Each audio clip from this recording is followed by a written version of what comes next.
prophet, a theologian, and an archbishop walk into a bar. Actually, I'm sorry, it's not the setup for a joke, it's the setup for the sermon. Imagine, if you will, Jeremiah, known as the weeping prophet, weeping at the destruction of Jerusalem and much of what the Jewish world held most dear.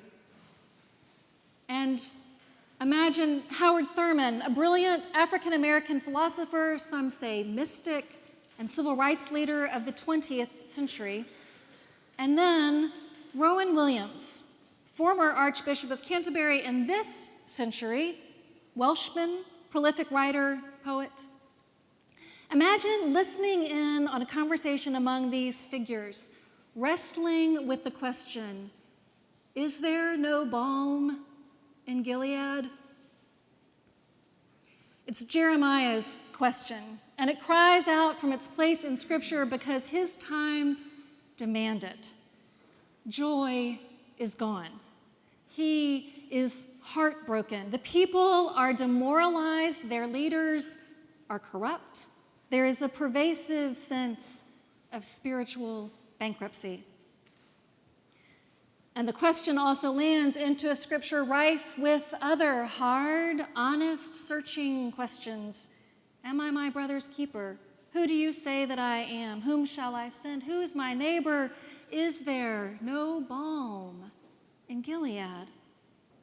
So let's get out in front of the idea that asking questions is a sign of faithlessness. On the contrary, asking questions is the very work of faith. So Jeremiah woefully cries, is there no balm in Gilead? Balm. I thought there would be something to soothe. I thought there were physicians or healers here. I thought that by the time summer had ended, we would be saved. Like so many other questions scattered throughout Scripture, there is no quick response. The question hangs in the air for much of Jeremiah's time, for much of his long book. But like so many other questions, an answer of sorts does echo back out of other unexpected stories and places and times.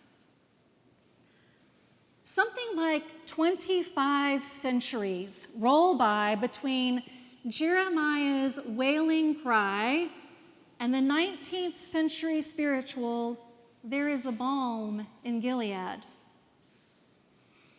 I wish that you could hear the actual voice of Howard Thurman joining the conversation now. He recorded a radio address in 1958 about this hymn. He says, the early singers, and before we even get started, we need to note that the early singers were enslaved persons composing this song in captivity. The early singers, he says, did a rather extraordinary thing with this song. What is a question in the book of Jeremiah becomes an exclamation point and a word and a note of triumph. They said, there is a balm in Gilead.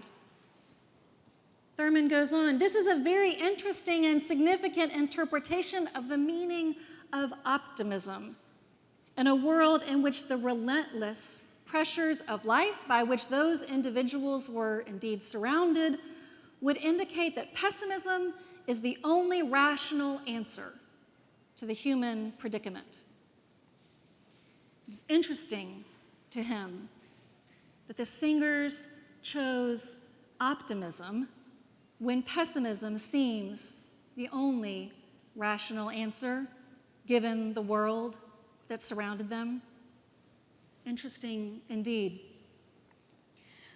It's fashionable these days to parse the difference between optimism and hope, but taking Thurman's word and shaking off our tendency to be a bit precious about semantics, what is this optimism? Optimism, he says, is distilled out of the raw materials of pessimism. It comes from the same stuff. That is, optimism or hope does not deny or ignore the realities, those relentless pressures, the woundedness of the world. It must absolutely see the raw materials for what they are, and still absolutely see more than only woundedness. To be able to imagine more than destruction. And here, our friend Rowan Williams, who's been listening carefully all along, leans in to say, yes, there's always more. He goes on, you think you have reason for not believing? I can show you even better reasons for not believing.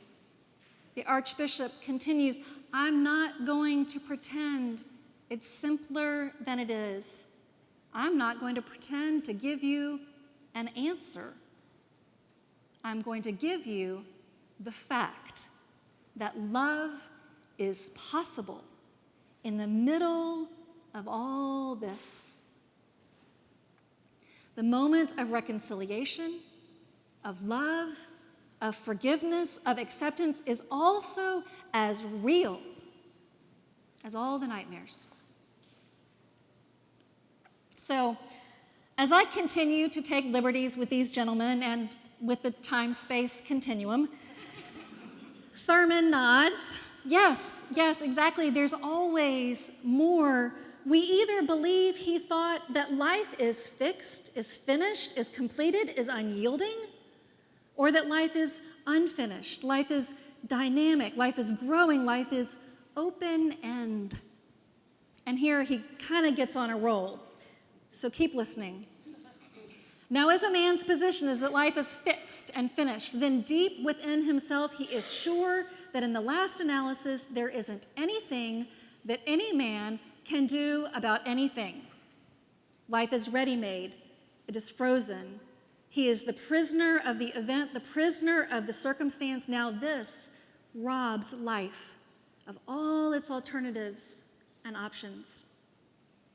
If, he says, however, his position is that life is dynamic, is open-end, then one of its most persistent characteristics is a sense of options and alternatives.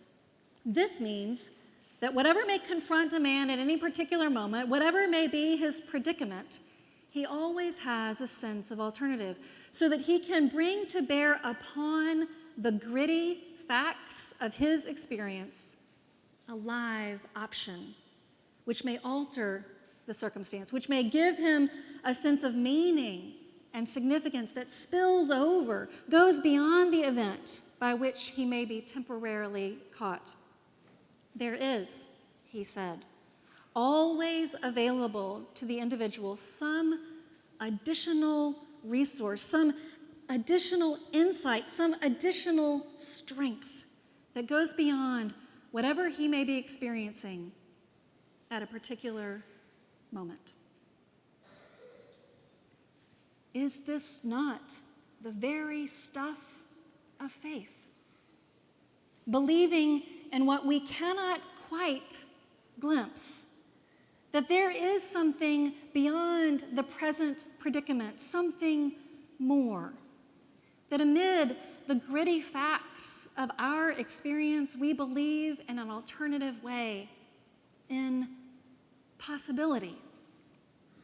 The person in a frozen, unyielding story doesn't even look up to wonder about that mysterious balm, caved to apathy.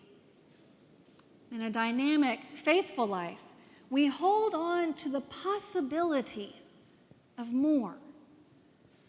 After all, if we could see it and touch it, wouldn't be faith, now would it? Faithfulness is wondering aloud about that very moreness, precisely when we aren't sure at all, when we are most heart-sick, when corruption and moral bankruptcy flood the field, We are being faithful when we allow our hearts to break and when we keep asking the hard questions, seeking and insisting upon that promised healing. We are being faithful when we notice goodness and strength in ourselves and in others, when we don't let joy slip away from us, when we choose optimism, though pessimism seems the only rational answer. Faithfulness, friends, is insisting that the cure is still real, even when we can't seem to get our hands on that soothing balm, especially when we can't find it, when we insist that it's still true, that there is a balm in Gilead. We are making a bold and audacious proclamation, proclaiming that all the while,